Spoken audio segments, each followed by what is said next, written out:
Now, this is how ritual killings happen in Nigeria. Ritual killings in Nigeria, often referred to as money rituals, are driven by a belief that you sacrificing human lives or body parts to a supernatural entities can bring wealth, power, or protection. The practices are rooted in a mix of traditional beliefs, occultism, modern desperation for quick riches. They follow certain patterns based on available reports and studies. So, actually, what spikes this thing majorly is part of the media and the TV series which the Nigerians are airing every now and then, and they are promoting this thing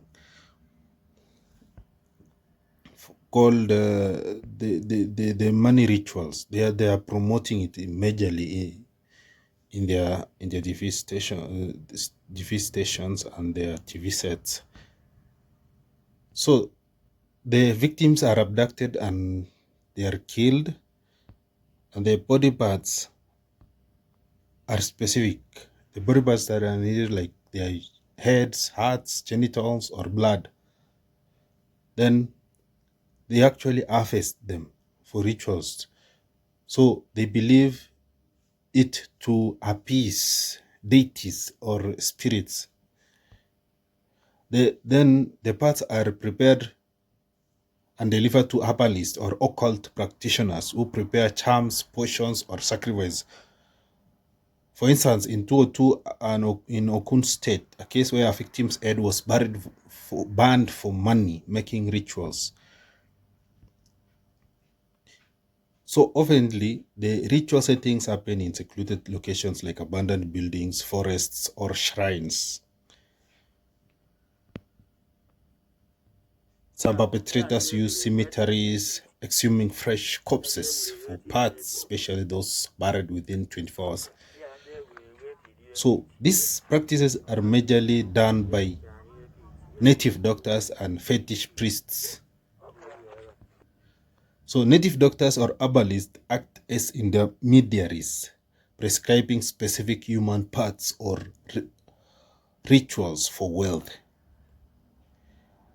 Let's see, for example, this case.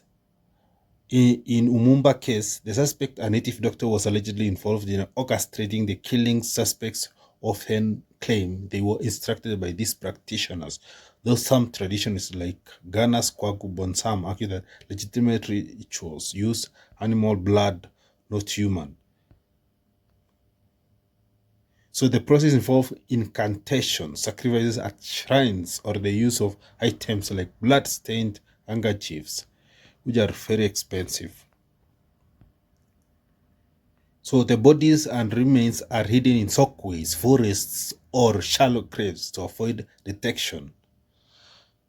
So in recent case, I want to highlight this case. There was a case in which a woman was lured. This happened just today.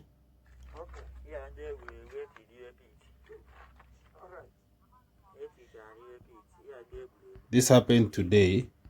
In this case, a 13-year-old girl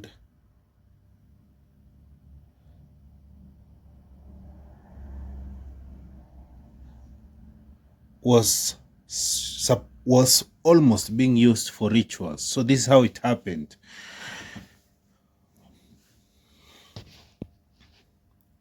A man was allegedly caught attempting to use a 13-year-old girl for rituals, which led to a discovery of multiple bodies, including that of a recently buried pregnant woman in Sockway pits at his property. In response to this act, the community members reportedly set his house and cars on fire.